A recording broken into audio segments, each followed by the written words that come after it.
All right, and welcome back to the next installment in our game over here. So, for those of you who've been following along, you'll recognize that we're creating a game. It's called Guess the Random Number. It's an intriguing and mystical game. I think it's everybody's favorite game here. So, the last time we played this game, the game had some issues. So, this is our previous iteration of the game, and this is the current iteration. They look very similar. Notice that the reset button is purple in the previous one. In the previous iteration of the game, I was able to start the game, but I was able to start the game without pressing reset. And I was able to drive the game into these conditions that were sort of ambiguous and not really clear what's going on. So the intent of this video is to show a lot of cleanup, to give the game some sort of life cycle, to make it so that, yes, we can't press until we press start, but once I press start, it's clear the game has transitioned into some different state.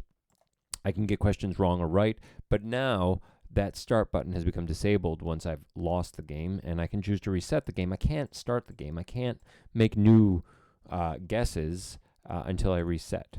And I can't reset the game until I start and play the game again. And so there's this workflow that goes on through here. And the main idea that we're really going to be stressing with this one is this idea of game life cycle. So before, let's open up our previous version of this, Mr. Stinky replayable game over here. So before, the life cycle of the game was really controlled by this thing called game object. Okay, we had something that was called game in session. Game in session could either be null to came in, but really once we got the game going, it was either true or false.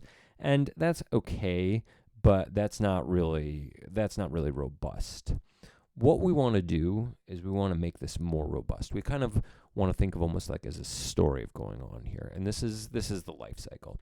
Our game is going to be in one of three states. It's either going to be unstarted, running, or finished. This is going to be placed in something known as the game object's life cycle. So I've removed that sort of binary is running, and I've set this new life cycle over here. And it's a proxy for something that's a little bit more robust. I can add further dimensions. I can add depth inside of running. I can change things around, and I can add complexity if I need to. So we come into the game, and the game is going to be unstarted. And by having these multiple different states, I can check to see which state the object is actually in. So really, to sort of revisit this, we come into the game, and the game is unstarted. Okay, so there's nothing going on inside of here. And I set this in this game object over here, and I'm adding a little bit more comments, so it's slightly more explicit what's going on. This life cycle of my game is unstarted. Inside of a init game, notice init game is now different in that it doesn't accept any arguments, and I've changed this in my on-click button up here. I'm taking advantage of the fact that all these variables that I was using, like game object and AR button list and stuff like that, they're all global variables inside of this JavaScript space as well. So I'm just going to treat them as global variables and use them this way. I can clean that up later on.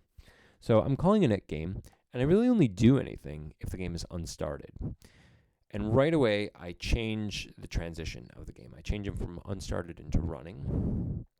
I grab the start button, set as background color. So we can see that right here. I grab that start button and set his color. And then once that color has been set, I go and I create this list of choices that's going on over here. And still go ahead and assign the game object to have a correct answer. Because that was logged, I still have the ability to go over here and look on the left, and I can see that the right answer is E, so I can get this game right. When I guessed down the right answer, the process was still the same as we saw. So clicking on a button still does the same thing. I've got my button click over here. It sets the color to either green or red, and either states win or lose, so we don't keep track of whether or not you're winning or losing. We just sort of say whether you won or lost. And then we go down to this end game area. So in the end game, this is where I'm controlling the flow. We set the life cycle to finished. So we move the life cycle out of running, and we changed him to finished. And this can be transitioned again by any button press within the clickable area once the game is actually running. And then what I do over here is I take the start button and I gray him out, and I take the reset button and I make him purple. So let's watch this again. So I'm going to reset the button. When I start the game, we're looking for the end game now, where the start button is going to be grayed and the reset button is going to be purpled. Boom. That transition into gray over here sort of lets me know that this start button is now inactive. And this purple transition lets me know that the reset, it visually tells me that this is the place to go next. So even without having any instructions here, this is sort of marginally explicit. The game right now is in a finished state. And the reason that this finished state is important is I want to be able to know that the game is over, but it hasn't been cleaned up yet. I don't want to be able to just because the game is finished doesn't mean that I want to be able to start the game again. Just because the game is done doesn't say, it's very different from having the game board set up and ready to play again, right? So the game at the end of Monopoly, when we're finished, looks very different from the box taken out in the game at the start of the game. So that's where reset comes in, and it's a separate state. It's not really appropriate to treat it as game active, yes or no. Now I can click reset and I can take us back to start.